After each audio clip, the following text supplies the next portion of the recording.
Okay. All right, let me get the rundown on how to play Kamigami battles. All right. Are you familiar with deck building games? Oh yeah. All right. So this is one of those. This is a little different from most in that instead of going for victory points, you're directly attacking your opponents. Cool. Because your goal is to be the last god standing. Your god. Everybody plays a god. Everybody has a different god. They're all unique. They have different abilities. You start with 15 energy, and if you get reduced to 0, you're out of the game. That energy is these tokens. You also have temples who start with 5. If that gets reduced to 0, it is just destroyed. You lose access to its abilities. Okay. You have access to 5 at the beginning of the game. Yes, 5 energy on the temple and 15 on the god.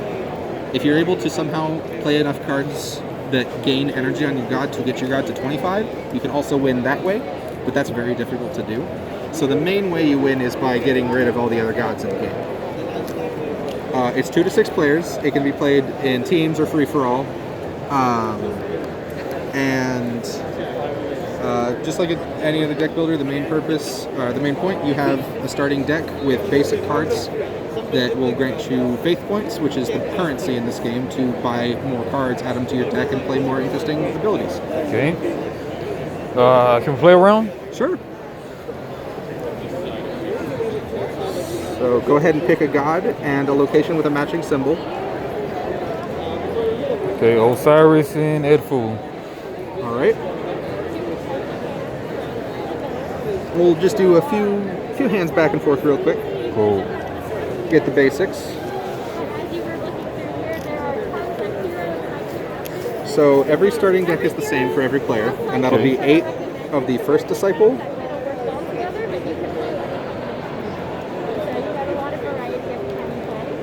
Sorry, 1 second.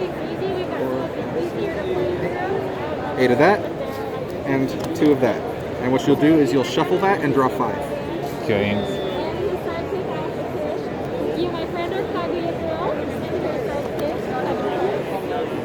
And that'll be your starting hand.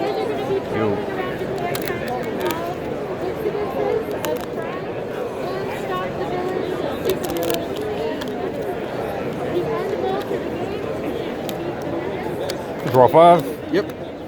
Right. And I'll go first to just kind of show you what you do. So on your turn, you play your cards, you pick which ability on each card that you're playing. Okay. Some cards will have multiple abilities, like Magi there. You pick which one when you play it. You can only choose one. So early game, usually the best choice is to pick the one that gives you money, which is that little yellow diamond. Cool. So I have 4 Magi, so I'm going to play that for 4 money, which means I can get any one card from any of these 9 that has a number up in the top right of 4 or lower. Cool. So I'm going to get Jackal here, and when you buy a card, that gets added to the top of your deck, so you will have whatever you buy in your next hand. Okay. Once you finish your buy phase, anything left in your hand, as well as everything you played, gets discarded, and then you draw 5 again, and then the player moves to the next player. All right. All right, got 4 money and some reaction cards. How do those work? Temple Guard is a defensive reaction card. So if somebody gets an attack card and plays that against you, and you have a Temple Guard in your hand, you can discard it to reduce or even completely nullify the damage you take. Cool. Right, so got 4 money, so I'll buy no good 4 drops, got a 3 drop. You can get Jackal, you can get Banu, you can get any of these. Just get a Jackal. That works. So Jackal will go on top of your deck. And it's discarded, Jackal on top, and then everything else discarded, right? Yes, everything you played and everything left in your hand discarded, then you draw back up to 5. So you're guaranteed to have Jackal in your hand. Cool. And I'm in the same boat since I just bought Jackal last turn. I also have Jackal in my hand. So I'm going to start by playing Jackal. Jackal is a warrior. The way warriors work is they have this color chain. So if you have multiple warriors, you have to follow that chain. Okay. So Jackal is attack 2. So I am attacking your god for 2. So I lose, what's his name? So do I lose these or? Yes, you would lose those. Do you have any Temple Guards? Well, unless I have defense. Right. Yep. All right, so I'll play a temple guard, defense 2, and if defending a temple, draw 1 card. All right. Draw 1 card. No, I'm defending the god. Yeah. Correct. I was attacking your god. If I had been attacking your temple, yes, you would draw a card. Okay. So the way that works, you just discard that. You do lose that from your hand, so your hand will be smaller next turn. But Temple Guard wasn't going to do anything on your turn anyway. But that completely prevented the damage I was dealing to you, so you are unscathed. The rest of my hand is just 4 Magi. Okay, so give me the flavor of the temples. How do the temples work?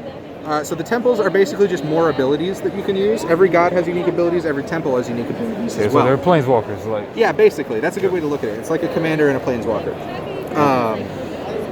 The temples can be destroyed, but you don't lose the game if it's destroyed. You just lose access to the abilities it has. Okay, you only have access to 1 temple? Yes, 1 temple.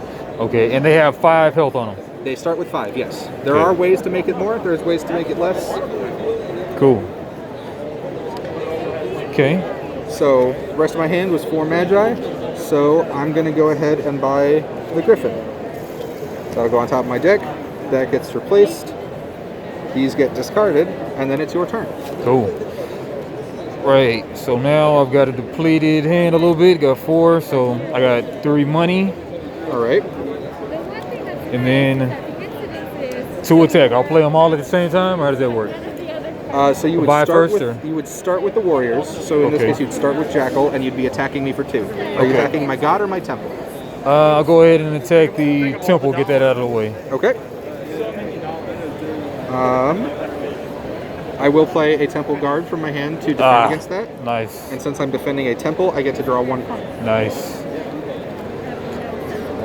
So could you go into how that chain of the colors works? Absolutely.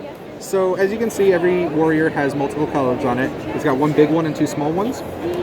The way that works is when you play a warrior, the next one you play has to be a color. The big one on the next one has to match one of the small ones on the last one. So for example, Bennu here is a red, and then the small ones are red and yellow. The next one you play after Bennu has to either be a red one or a yellow one. Has to be a big color, red or yellow? Yes. Okay. Then if you play another warrior after that, then it depends on what the next color is. So if you started with Bennu, Bennu can change into a red or a yellow. So let's say you played Bennu and then you played Tiamat. Next one would have to be a blue or a silver. Okay. And then you can continue the chain until you either run out of cards that apply, or you run out of cards entirely. Okay. So the longer the game goes, the more interesting chains you can get, the longer chains you can get. Some cards let you draw more, which let you get even longer chains. Okay. Cool. That's the main tactical part of the game, because you want to think ahead when you're buying cards so that you can actually make sure you have the matching colors. Nice, nice, nice. Sounds pretty good. Yeah, and then how long would a full game take? It depends how many players you have. It is a 2 to 6 player game. Yep. The less players you have, the shorter it is. Longer games, obviously, with more players. You can also play with teams, which will change it up a little bit. Shortest game I've had was a little under half an hour with 2 people. Okay. It definitely gets longer the more people you add, though. We played a 6-player game a few nights ago that took 2 or 3 hours. Man, crazy, crazy. But it's very fun. I'm a big fan of it. Cool, cool, cool. All right, well, yeah, that's been Kamigami Battles. Have to get some of this played pretty soon. All right, peace.